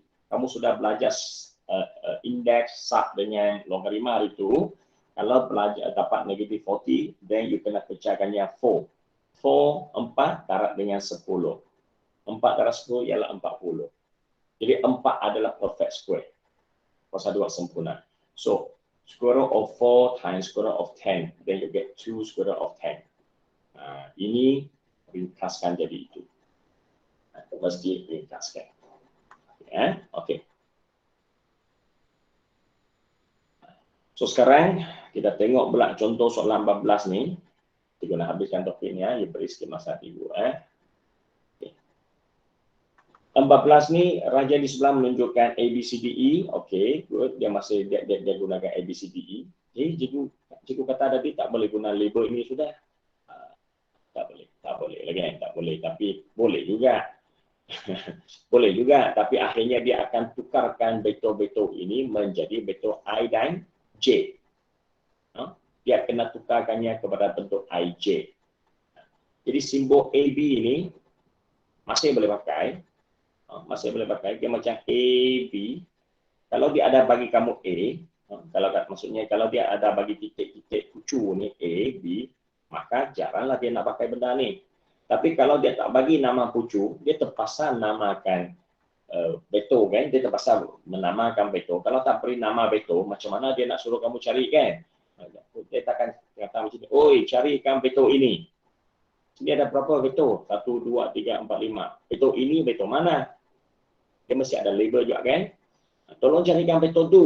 Betul mana tu? Okay, untuk elakkan kekeliruan, tambah nama pucu, dia terpaksa gunakan A. Okay, tolong cari betul A dalam bentuk Chatterson, dalam bentuk lajur, gunakan konsep Chatterson. Tolong carikan betul E dalam bentuk Chatterson. Jadi kamu akan tahu kemana kamu nak, betul mana yang kamu nak cari kan. Jadi label nama masih boleh, tapi jawapan akhirnya masih dalam bentuk Chatterson. Okey, ungkapkan setiap betul itu dalam bentuk I dan J. Okey. Apa bezanya soalan ini dengan soalan tadi? Soalan atas ni semuanya O. Semuanya O maksudnya semua mula dari titik origin, keluar ke A, keluar ke B, keluar ke C. Soalan ini, tengok dia tidak lagi mula dari origin. Origin tak bekerja. Kalau nak kerja boleh, tapi tak mau kerja pun boleh. Tak payah memikirkan origin sekarang. Jadi dari titik A contoh, titik A. Betul A, bukan titik A. Betul A. Apakah betul A? Betul A ikut sini, dia sengit ke atas. Macam mana cara sengit ke atas? Dia bergerak 3 kali ke kanan. Okey, jadi tulis jawapannya 3I. Dan 2 ke atas. Okey, tambah 2J. Kamu menukarkan betul A, resultant betul juga. A adalah resultant betul. Betul paduan antara I dengan J. 3I gabung dengan 3J. Okay. Dan juga kamu boleh tuliskannya sebagai 32. Okay. Dalam bentuk lajur 32. Okay. Maksudnya apa? Maksudnya bermula dari titik ini, dibawa translasi 32, dia akan sampai ke titik di atas tu. Ya, itu maksudnya. Cari magnitude bagi setiap yang berikut. Oh, cari magnitude. Contohnya nak cari magnitude A. Kuasa doa 3 tambah dengan 2. Ya, 3 tambah 2. Itu 9 tambah 4. Punca kuasa 13. Terus gunakan nilai X ini dengan nilai Y ini. Jadi di sini adakah kita gunakan titik koordinatnya? Bolehkah gunakan titik koordinat? Tak boleh. Kamu jangan fikirkan koordinat. Kalau ikut koordinat di sini, ini koordinat apa? Ini ada 2 koordinat. Kamu mau pilih titik koordinat mana? Ending punya koordinat kah? Titik sasarannya kah? Titik atas tu kah? Kalau titik atas ni 1, 3. Boleh gunakan titik itu dah. 1 kan dia masuk, 3 kan dia masuk. Tak boleh. Sebab dia bukan bergerak dari titik origin. Ini vektor ini dia bergerak tidak melibatkan origin. Yang atas tadi boleh gunakan titik koordinat terus, nampak tak? Yang atas ni kalau nak cari magnitude dia, kita gunakan nilai-nilai dalam titik koordinat terus. Kenapa? Sebab dia melibatkan, kalau dia suruh kamu cari OA punya magnitude. OA punya magnitude, gunakan koordinat titik itu terus. XY-nya. Untuk dikuasa 2 kan. Itu boleh. Sebab dia bermula dari O. Tapi bagi soalan macam ni, dia tidak bergerak. Vektor ini bergerak tanpa melalui origin. Tanpa melalui origin, bolehkah gunakan koordinat? Koordinat mana kan? Koordinat ND bolehkah? Tak boleh. Kamu kena gunakan berapa kali dia melangkah ke kanan, 3 kali, 3 kali itulah kita guna pakai. Ya, berapa kali ke atas, itulah yang nilai X dan nilai Y itu yang kita masukkan. Ya. Dia XY juga, tapi XY ini bukan XY koordinat. XY dia berapa? Translasi. Ya, itu kena bezakannya ya. Okey, jadi sini ada latihan sikit. 8.7. Okey.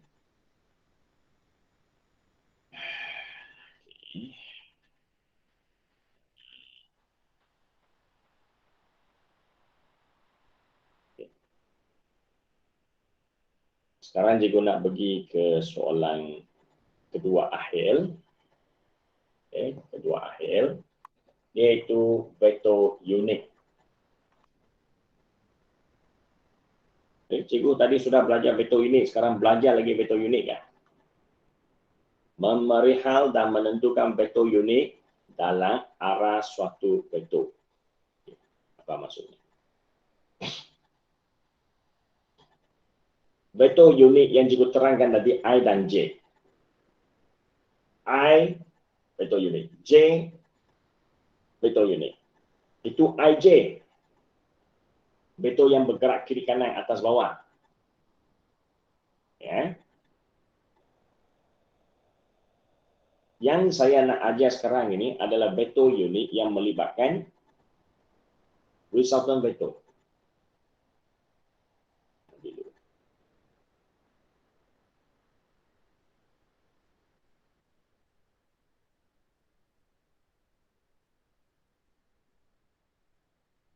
Ya, sabar sikit ya. Nah, habis sudah ni. Okey. Sekarang saya gunakan 2 peta seolah-olah saya gunakan 2 peta sebagai satu unit ya.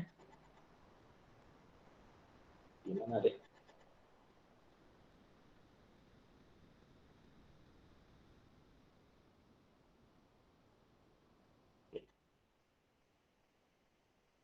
Saya guna 2 peta supaya kamu nampak lebih jelas gini bukan ada apa-apa Jadi setiap contohnya bila saya katakan bermula dari titik ini, okey. Dia 1 kali lompat macam ni ini 1 I ini 1 I. Ini 2 I. Ini tambah lagi 1 I. Ini sudah 3 I. Jumlahkannya 3 I. Okey. So, gerak kata 1, 2, 3, 4. Okey, berhenti di sini. Okay, jadi resultant vektor. yang cikgu dapat hasilkan tadi, yang cikgu hasilkan sekarang ini adalah R-nya. Okey, R-nya. Okey. Di sini berapa J? Ini 1J, 1J, 1J, 1J. Kenapa saya tulis 111? Saya nak bagi tahu kamu jumlah sini ialah 4J. 4J ini terdiri daripada berapa betul unit? Terdiri pada 4 betul unit, iaitu J tambah J tambah J. Okay. Kita ada 4J, 4 betul unit ditambah menghasilkan betul paduan 4J. Bawa sini I tambah I menghasilkan 3I. Maksudnya dalam 3I ada 3I. Dalam 4J ada 4 kali betul unit J. Dalam 3I ada 3 betul unit I. Apa maksudnya? Maksudnya dalam betul 3I ini, I betul unitnya ada berapa? Maksudnya betul yang mempunyai 1 unit ada berapa unit? Ada 3 kali. Ya, okay. Saya nak terangkan apa maksud rumus ini. Ya, saya nak terangkan apa maksud rumus ini. You kena fahamkan betul-betul. Kalau tidak, tak apa, hafal saja, boleh buat. Orang yang faham, hebat. Orang yang tak faham, tak apa, hafal saja, tak buat. Okay. Jadi apa yang kita belajar sebelum ini, iaitu R sama dengan 3, 4. R sama dengan 3I tambah 4J. Sudah faham, Sudah faham. Okay, maksudnya kamu sudah tahu macam mana cari label kepada resultant vector. 3I datang dari mana? 3I, 4J datang dari mana? Okey, sudah tahu. Sekarang saya nak cari apa? Bukan sebelum itu. Sebelum ini juga cikgu sudah ajar kamu macam mana nak cari magnitude-nya, nilai dia. 5 unit. Okay, 5 unit. Macam mana cari cikgu? Gunakan teorem Pythagoras. Okey. Label R sudah tahu. Cara cari panjangnya ataupun magnitude-nya pun sudah tahu dengan melibatkan Jefferson ini. Apa yang kita nak belajar sekarang ni adalah satu nama yang dinamakan vector unit bagi resultant vector. Betul ya, vector unit bagi padalah kita cantik. Vector unit bagi R. Vector unit bagi R kamu tak tahu berapa. Vector unit bagi 4J kau tahu. Vector unit bagi saya tulis semula. Vector unit bagi 4J ialah J. Yang bawah sini vector unit bagi 3I ialah I. Ialah 1I. Vector unit untuk 4J ialah 1J. Setuju tak? Faham tak?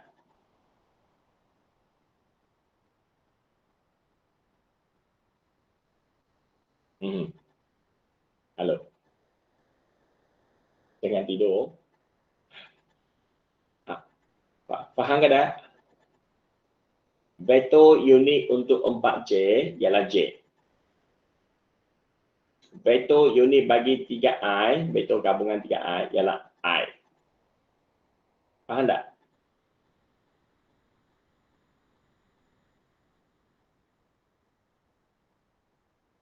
Faham? Kalau faham, saya tanya satu soalan lagi. Apakah sel asas? Sel asas bukan. Apakah asas I? Apakah molekul asas I?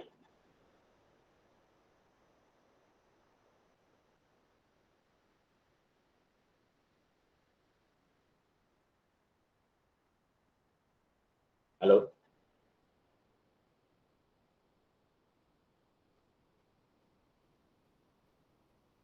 apakah molekul asas dalam air? Ya, air, water. H2O kah? Betul, H2O. Itu unit asasnya betul? Satu unit boleh bentuk air, saudara kan? Ya. Ya. Apakah unsur asas manusia?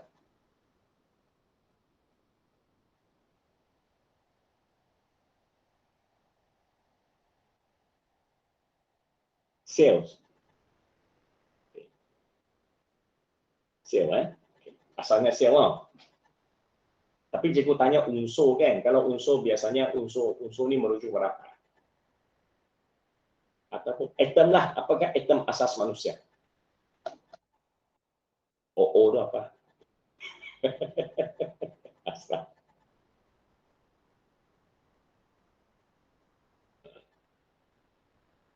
Asas manusia ni, unsur asas manusia. H2O tadi. H2O. Asalnya H2O. I mean, ya. Ya, H2O. Saya rasa kalau manusia punya asasnya banyak kan, dia ada oksigen, dia ada karbon. Badan kita penuh dengan karbon kan. Kalau protein dalam karbohidrat yang mengubahkan jadi protein. Protein itu ada asid amino, dalam asid amino dia mesti ada C, ada O, ada bahan organik macam-macam ada kan. Saya lupa lah dalam protein ada apa. Ada C, ada O, ada H, hidrogen, betul? Nitrogen. Nitrogen itu N, okey, ada nitrogen, okey, ada N, ada oksigen O, ada karbon C. Jadi unsur manusia ni yang asasnya adalah C, N, O, H. Apalagi garam tu ada natrium. Saraf kan? Dalam saraf dia mesti ada natrium. Bila manusia kalau dah meninggal dunia terurai, dia akan kembalikan kepada yang asas. Okey, asas. Okey. Saya bawa ni bukan nak suruh kamu kaji manusia. Itu dulu Cikgu nak bagi tahu kamu, okey, satu vektor paduan dia ada asasnya. Dia ada asasnya. Asasnya dinamakan sebagai unit vektor unit. Vektor yang mempunyai magnitude satu unit itu asasnya. Jadi kalau kita tengok 4J ini, dia adalah gabungan asas-asas airnya. Tengok, dia satu sel ni. 4 sel gabung jadi 4J. Ya. Air ini unit, satu unit. Sini ada 3 unit. 3 unit asas. 3 vektor unit. 3 vektor unit gabung menghasilkan 3 air. Okey. Jadi untuk I dengan untuk J, vektor unitnya senang dicari. Kalau orang tanya kamu, 4J ni apakah vektor unit dia? Dia punya vektor unit yang asasnya adalah I, adalah J lah. Kalau I, 3 I lah. I itulah asasnya. Okey, bagus. Yang saya nak tanya bukan 2 ni. Yang saya nak tanya yang sengit ini. Yang sengit ini dia punya satu unit di mana? Resultant bentuk R ni. R ini satu unit di mana? Okey, kalau kamu nak tahu juga R ini punya vektor unitnya, ini rumusnya, ini cara dia. Vektor unit bagi R, resultant vektor, ini simbolnya. Simbolnya adalah vektor R punya, dia pakai topi ya.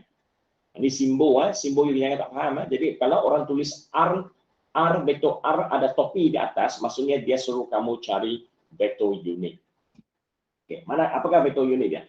Vektor unitnya adalah R bahagi dengan magnitude-nya sendiri. Seperti ditunjukkan dalam gambar aja dalam sini. Okay. Jadi untuk mendapatkan label vektor unit, tengok macam kalau 4J, apakah labelnya? Label vektor unitnya adalah apa? Adalah J. Kalau 3i, apakah vektor unit dia? Vektor unitnya adalah i. Jadi kalau resultant vektor, yang ini resultant vektor yang mempunyai 5 unit, ada 5 unit di dalam, satu unit punya resultant vektor. Apakah labelnya? Oh, senang je lah. Kamu gunakan saya punya resultant vektor bahagi dengan 5 unit saya. Macam kamu dapat J ni, macam mana kamu dapat J? Kamu gunakan jumlah vektor saya bahagi dengan 4 unit. Kenapa bagi 4 unit? Sebab dalam 4J ada 4 unit. Kamu nak cari 1 unit. Kamu nak cari label 1 unit. Kamu bahagilah dengan jumlah unit saya. Jadi untuk I dengan J, dia tak susah nak cari. Sebab apa? Sebab dia 1I, 1 unit. 3I, 3 unit. Bahagi dengan 3, kembali kepada 1 unit. Okay. Yang jadi pening sikit adalah yang sengit. Yang sengit ni, dia tidak boleh katakan 1 peta, 1 unit. Tak boleh. Jadi kamu kena kirakan berapa. Cara nak kiranya pun tak susah. Kamu bahagikan vektor itu dengan jumlah panjangnya ataupun jumlah unitnya. Itu sebab dia kena carikan magnitude-nya di sini. Mengetahui resultant vektor ni jumlah unitnya berapa. Oh, dia 5 unit. 5 unit bahagi dengan 5. Yang tinggal itu apa? Yang tinggal itu inilah hasil bahaginya. Hasil bahaginya ialah 3/5i tambah dengan 4/5j. Inilah vektor unit dia. Ya, inilah vektor unit bagi resultant vektor. Cikgu, apa maksud resultant vektor? Apa maksud vektor unit? Seorang lagi terangkan cikgu, apa maksud vektor unit?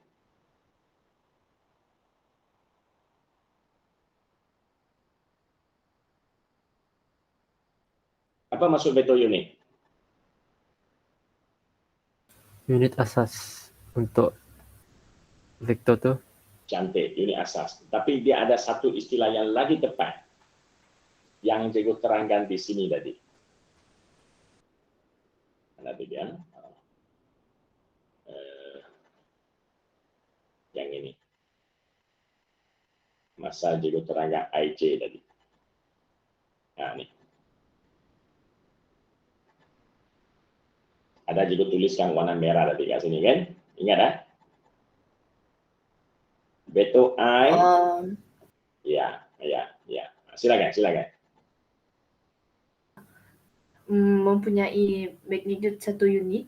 Cantik, mempunyai magnitude 1 unit. Digelar sebagai vektor unit. Jadi I dengan J tadi cikgu terangkan, itu sebab cikgu terangkan awal-awal ni supaya kamu ada konsep dia. Vektor I, magnitude dia 1 unit. Vektor J, vektornya 1 unit magnitude-nya. Jadi kedua-dua ini digelar sebagai vektor unit. I dan J ialah vektor unit. Dia tak boleh 2 unit. You macam mana tulis I, you tak boleh kata dia 2 unit. Tak boleh. You tulis I, dia memang 1 unit. 3I, 3 unit. Okay. Jadi I dan J dia tak jadi masalah. Yang jadi masalah sekarang kalau dia adalah resultant vektor R. Resultant vektor R ini, okay, saya nak mengetahui apakah label vektor unit dia. Apakah jenama, apakah nama dia. Kalau vektor 3i, apakah unit vektornya? I. 4j, apakah vektor unit dia? J. 10j, apakah vektor unitnya? Beritahu saya vektor unitnya. J. 15i, vektor I. Apakah unit asasnya? I. Okey, sebab apa? Itulah vektor unit dia. Okay. Tapi kalau sekarang dia resultant vektor. Resultant vektor 3i 4j. Apakah vektor unitnya yang mempunyai 1 unit? Nah, ini dia. Macam mana dapatkannya? Macam mana dapatkan ini? Kamu bahagikan vektornya sendiri dengan bilangan unitnya sendiri, bilangan magnitude dirinya sendiri. Itulah hasil vektor unitnya. Dan tadi siapa yang terangkan cikgu? Aiman kan? Aiman kata vektor unit, apa maksud? Vektor unit maksudnya mempunyai magnitude 1 unit. Okey, saya sekarang nak buktikan kepada kamu, vektor unik ini, dia punya magnitude adalah sama dengan 1 unit. Ya, ini magnitude unit ya. Okey. Ini 9/25 tambah dengan 16/25 ganti punca kuasa. Okey. 9 tambah dengan 16 dia jadi 25. Saya tak ada ruangan sudah. Saya tulis ini ya, 25 bagi 25 punca kuasa. Potong-potong 1. Punca kuasa 1, 1. 1 unit. Is that? Jadi soalan ini dia kata, boleh tak tolong saya cari 1 unit? Dia punya asas tu macam mana? Dia punya asas vektor unitnya adalah ini rupanya. Inilah rupanya. Ya. This is the answer. Rupa vektor unit. Okey. So setakat ini ada masalah tak untuk vektor unit?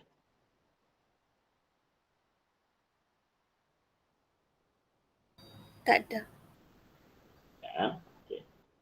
Kalau kamu nak lagi memahami vektor unit ini, ya, kalau kamu nak lagi memahami dia, cikgu bagi satu lagi contoh. Bukan contoh, cikgu terangkan sekali. Cikgu terangkan dengan menggunakan gambar ajar. Okay. Saya mula penerangan ini dengan ini dulu. Dengan J sekali lagi. Okay. J tambah J tambah 1J tambah 1J menghasilkan 4J. Jadi vektor unit untuk 4J ialah J, 1J. Berapa panjang 1J? Ini panjang dia. Ini tinggi dia. Sini sampai sini, ini 1J. 1 unit. Okey. Macam mana pula dengan resultant vektor? Tengok resultant vektor ini dia punya labelnya ialah 3I tambah 4J. Jumlahnya 5 unit. Ya, dari sini sampai sini ya, panjangnya 5 unit.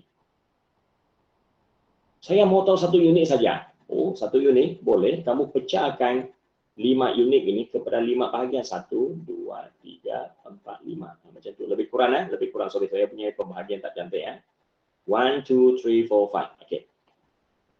5 bahagian.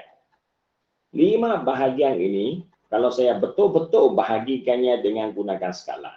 Saya gunakan betul-betul skala. Ya. Dari sini sampai sini is 1 unit. Ya, 1 unit. Dia punya 3/5J. Sini sampai sini J tau. Dia sini dia kata vektor unitnya 3/5J saja. 3/5J. Maksudnya apa? Sini 1, 2, 3, 4, 5. 3 ni sini.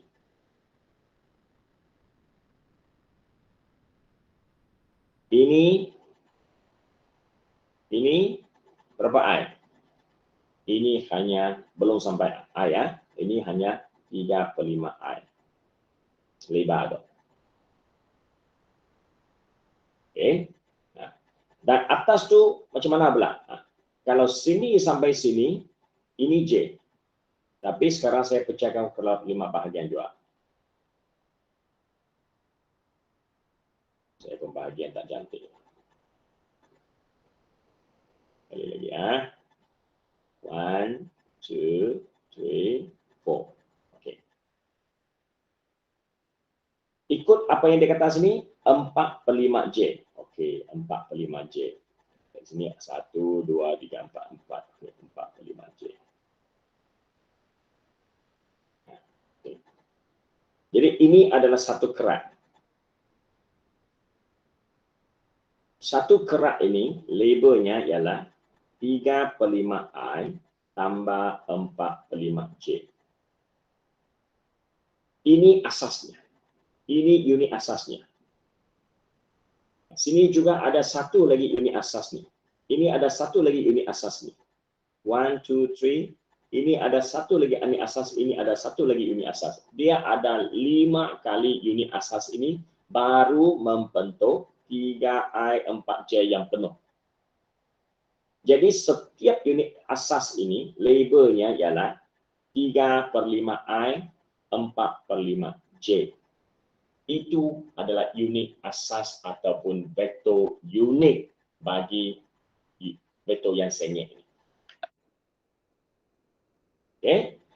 So cara orang kalau faham sampai sana yang cikgu terangkan terakhir. Yang tak faham, kamu sekurang-kurangnya mesti tahu mencari unit vektor unik bagi satu resultant vektor dengan menggunakan kaedah ini.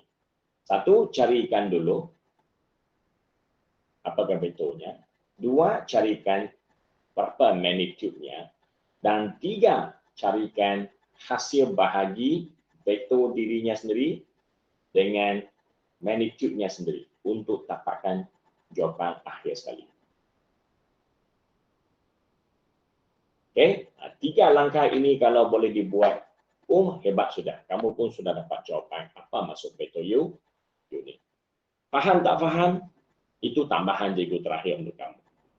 Ya, sepatutnya fahamlah. Ya. Ingat cikgu dulu belajar ni sama macam kamu, cikgu kami pun tak terang langsung tak terang apa maksud itu. Apa hal vektor unik rupa macam tu, tak terang. Cikgu kaji sendiri. Cikgu kaji dalam buku teks tu, kita kaji, cikgu faham. Oh, ini rupanya vektor unik. Kenapalah rupanya ada bahagi pecahan-pecahan ini, rupanya ini maksudnya. Sampai sekarang nak pencen pun cikgu masih ingat ilmunya. Jadi kalau kamu faham, dia seronok. Kalau si faham tak apa, janji kau buat. Masa cikgu belajar dulu pun, mula-mula pun si faham. Ikut sajalah, cikgu kata formula tu formula lah. Janji dapat jawapan.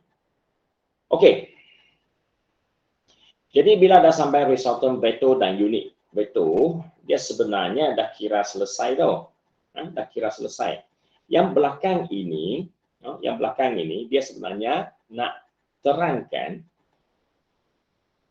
resultant vektor Peterson ini boleh ditambah, boleh ditolak, boleh didarab, boleh dibahagi.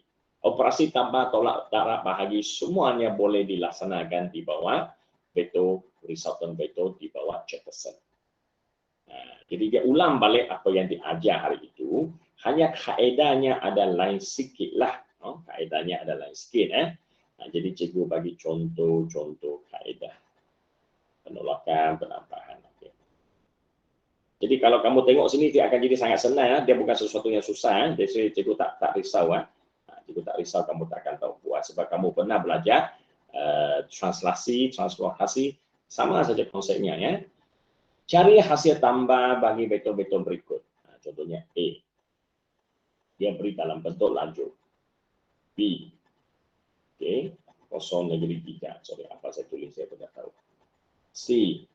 -1, 6. Lepas itu dia kata, vektor A tambah vektor B tambah vektor C.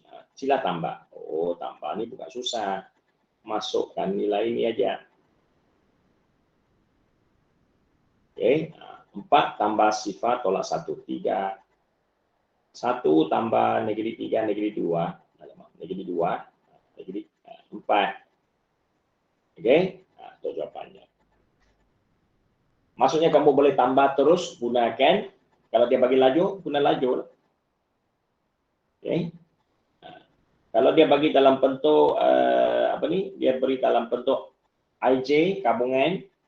Okay. 3I tambah 2J dengan W, vektor W labelnya ialah 4I, gabungan 4I dengan tolak 5J. Okay. Dan 2 ini disuruh tambah, V tambah W. Maksudnya 3I tambah dengan 2J, tambah dengan 4I, tolak dengan 5J. Macam tu. Jadi, I dengan I tambah, jangan tak tahu nak tambah I, ini 7I. J dengan J tambah, ini tolak 3J.